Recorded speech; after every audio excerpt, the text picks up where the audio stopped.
without further ado, Dr. Okpodu.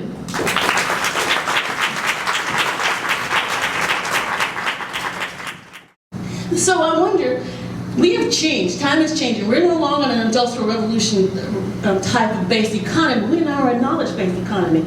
Next slide. But we have this idea of giftedness. And I'm not against giftedness. I think that there's something to be said about this, but I want to just demonstrate to you why this makes really no real sense. I said there's about 100 people here, if not, give or take, just for the sake of argument. How many of you know what I have in my badge? So only 2 of you. So what do I have in my badge? My name. I have, what else? My name is there, but I have something else. What do I have? A card that says Richway. A card that says Richway. What about Richway? Do you know what's Richway significant? Why is Richway significant? For hair and beauty. Oh my God, you're a genius. You're gifted. Really? How do the rest of you feel? You only know that because you have, as the previous speaker illustrated, we have a point of reference. I talked to these 2. But this is what we do in society. We decided that people are gifted. And so we've set up paradigms and we do this, and this is because we were using a limited resource model. Next slide. And she just mentioned the PISA report, which is the international report for the progress of students and an international test. And you can see that we in the US over here in the red circle, we are behind everyone else. Why is this of concern to me, in particular in math and science? The reason why this becomes such a problem is that we also have a decline in the amount of degrees that we are awarding. Next slide. So why do we care? Well, if we look at where population growth is occurring and where things are going in the world, the societies that are growing the most are India and China. Click it. And so if we think of intelligence as being normally distributed, okay, just for sake of argument, in a population you have about 10% to 13% of people who we consider very highly intelligent. So in this part of the curve, IQ over 115, 120. Okay? Most of us are here, we're average. There's nothing wrong with being average, this means average. What ends up happening is that if we have 3 million, click please, we have 3 million people in America, that's our total population. And between China and India, they have a total of about 3 billion, right? So what happens if intelligence is just normally distributed, this should make you a little concerned on the PISA report, then they have potentially as many smart people as we have people. So ask yourself, can we afford for anybody to be left behind? Can any child be left behind? How do we change from moving to a vitality curve where we only say 10%? We've designed our tests that way. How do we change what it is that we do? How do we reshape what we've been doing? Next slide. So I don't know if you're familiar with Du Bois's argument, and Du Bois and Booker T. Washington about the talented 10th. Du Bois had an argument that we should look to and I'm not saying that those persons who are of a higher intelligence and have access to other things shouldn't be persuaded to do more. But I think it's a really interesting model, and it goes to Pareto's concept of a 10 to 20% of the elite. And so what we end up doing is creating a disparity. Next slide. So I asked myself, what's the best way for us to look at this question? And I realized that the answer is a metacognitive formula. And I had to do this because, I like Einstein. And I looked to Father Einstein, who's, as a physicist, a biochemist, the principles of understanding physical laws and how that applies to biological applications. And so I wanted to come up with a metacognitive foundation, and what we learned probably as children, those of you who are 50-ish, I am glad to say that I'm 50-ish, as of January I'll be 50. Reading, writing, and arithmetic, what we now call quantitative skills. So metacognitive ability is proportional to those RQ. Next slide. And I developed a way that I help my students here at Norfolk State, at the Norfolk State University on the Atlantic, where we achieve with excellence beyond measure. Okay? And I wanted to tell the mayor that we have some wonderful students at Norfolk State. In fact, one of the students just called me today and told me she got an internship in South Africa. So that's what we do at the Norfolk State. what I wanted to do is, what I told my students, part of it is if you're going to be a scientist, it's great that you can espouse great formulas and you can tell people how to derive equations. But if you can't communicate it effectively in some way in writing, then what is it for? So I want to take you through what I've been doing with my students. I'm going to warn you right now, I am in love with photosynthesis. And I promise I won't give you a lecture on photosynthesis, but I'm going to show you how I teach my students. And if you were in one of my classes, we would not have the chairs in this sterile way. This is about to drive me crazy. We would move these chairs. I would put you in learning pods, and we would have different questions, and we would have more of an organic. Because who wants to learn sitting in a straight row? I mean, I understand why we do this so we can get more people in. Forgive me for criticizing. It's not that. It's just that I think this says that information only flows from me to you. When you're in a circle, information is infinite. It can go without any bounds. That's just my own personal philosophy. Next slide.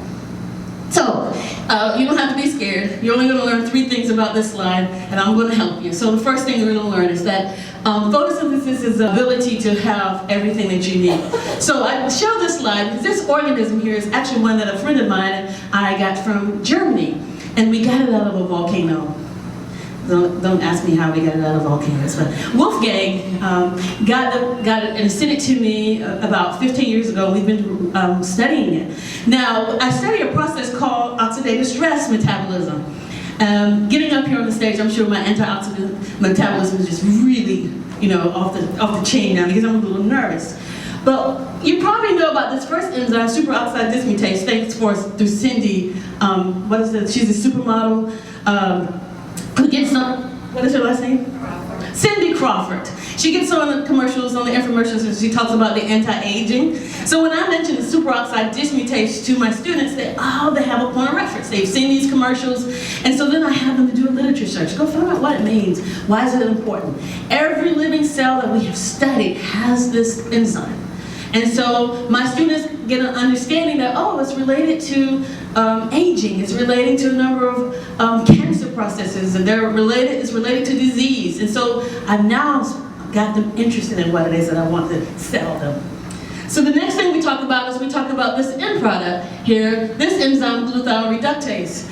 This enzyme is important. Remember I just showed you photosynthesis? We have some things that happen in the light. We call those the photochemical. We have those things that happen without the light. We call those biochemical. Well, this enzyme is involved with the biochemical pathway.